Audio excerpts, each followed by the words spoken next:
Anda diciptakan untuk tujuan yang mulia. Temukan rencana Tuhan bagi hidupmu. Diciptakan untuk tujuan yang mulia. Ayat emas, Efesus 2 ayat 10.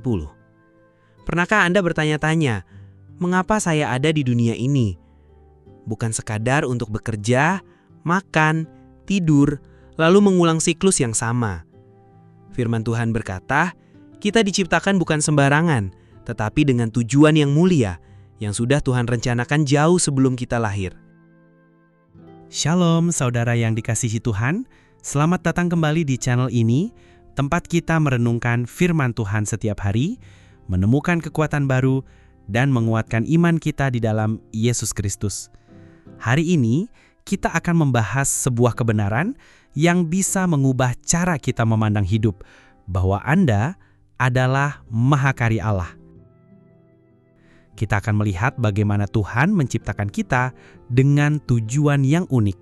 Apa artinya melakukan pekerjaan baik yang sudah dipersiapkannya, dan bagaimana kita dapat berjalan di dalam rencana itu setiap hari.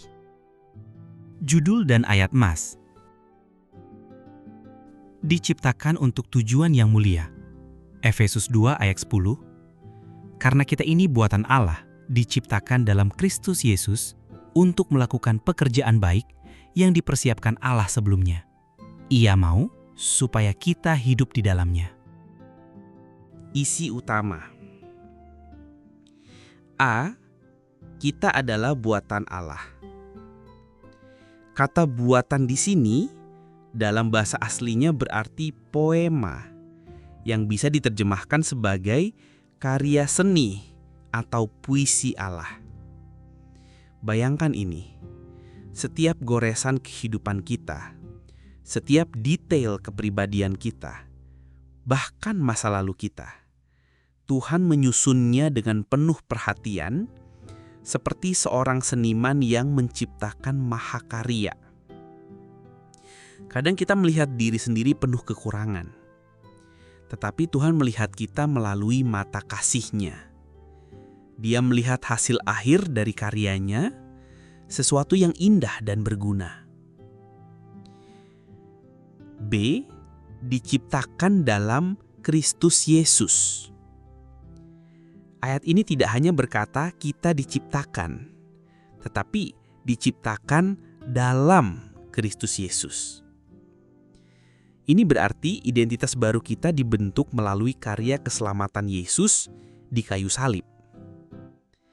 Tanpa Kristus, kita seperti kanvas kosong. Tetapi di dalam Kristus, hidup kita mulai memiliki warna, tujuan, dan makna yang sejati. C. Untuk melakukan pekerjaan baik. Tuhan tidak menciptakan kita untuk hidup pasif. Ia memanggil kita untuk melakukan, untuk terlibat aktif dalam pekerjaan baik. Pekerjaan baik ini bukan sekedar aktivitas sosial atau amal, tetapi segala sesuatu yang kita lakukan yang mencerminkan karakter Kristus. Mengasihi, mengampuni, melayani, memberkati, dan membawa terang di tengah kegelapan. Pekerjaan baik tidak selalu berarti hal-hal besar yang dilihat banyak orang. Kadang itu dimulai dari hal kecil. Mendengarkan orang yang sedang berduka, mendoakan teman yang sedang jatuh, atau membantu seseorang tanpa mengharapkan balasan. D. Yang dipersiapkan Allah sebelumnya. Ini bagian yang luar biasa. Tuhan sudah menyusun daftar pekerjaan baik untuk hidup kita jauh sebelum kita lahir. Tidak ada yang kebetulan. Pertemuan kita dengan orang tertentu, kesempatan untuk membantu seseorang, bahkan tantangan yang kita hadapi, semuanya ada dalam rencananya. Tuhan bukan hanya memanggil kita untuk melakukan pekerjaan baik, tetapi juga memfasilitasi dan mengarahkan kita ke dalamnya. E. Hidup di dalamnya. Kalimat terakhir ayat ini berkata, Ia mau supaya kita hidup di dalamnya. Ini berarti pekerjaan baik bukanlah sesuatu yang kita lakukan sesekali, tetapi sebuah gaya hidup. Setiap hari kita bangun dengan kesadaran, Tuhan, hari ini pekerjaan baik apa yang sudah Engkau persiapkan bagi saya? Hidup di dalam pekerjaan baik juga berarti kita harus siap taat, bahkan saat itu keluar dari zona nyaman. Kadang Tuhan menuntun kita melakukan sesuatu yang terasa sulit atau tidak kita mengerti saat itu. Tetapi di baliknya ada maksud yang lebih besar. Ilustrasi. Ada sebuah kisah tentang seorang pengrajin yang membuat kursi. Setiap potongan kayu dipilih dengan hati-hati, dipotong, diamplas, dan dirakit. Bagi orang yang melihat prosesnya, mungkin potongan kayu itu terlihat biasa saja. Tetapi, sang pengrajin sudah membayangkan kursi indah yang akan selesai. Demikian juga Tuhan dengan hidup kita. Dia sudah membayangkan bentuk akhir kita sejak awal. Kadang proses itu melibatkan pengamplasan, pemotongan atau pemolesan yang terasa menyakitkan. Namun semua itu bagian dari proses pembentukan untuk membuat kita sesuai dengan tujuannya. Refleksi. Mari kita bertanya pada diri sendiri. Apakah saya sedang menjalani tujuan Tuhan atau hanya mengikuti arus dunia?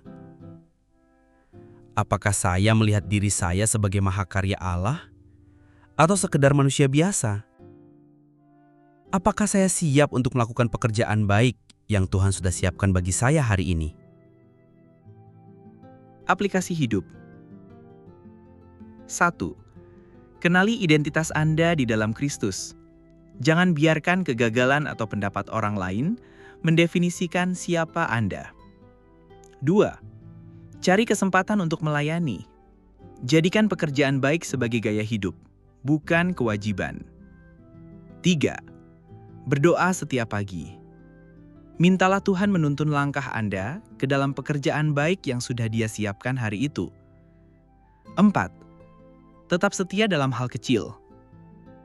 Tuhan sering memakai kesetiaan kecil untuk membuka pintu pelayanan yang lebih besar. Penutup dan doa.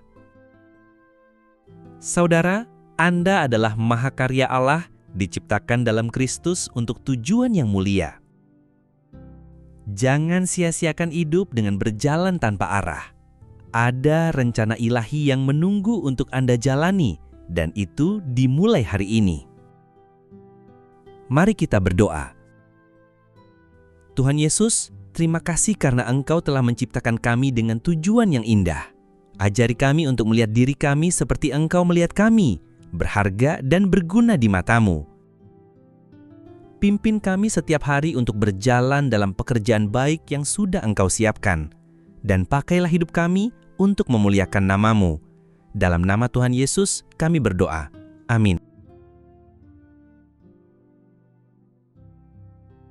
Kalau renungan ini memberkati Anda, jangan lupa like, share, dan subscribe agar lebih banyak orang dikuatkan oleh firman Tuhan. Sampai jumpa di renungan berikutnya. Tuhan Yesus memberkati.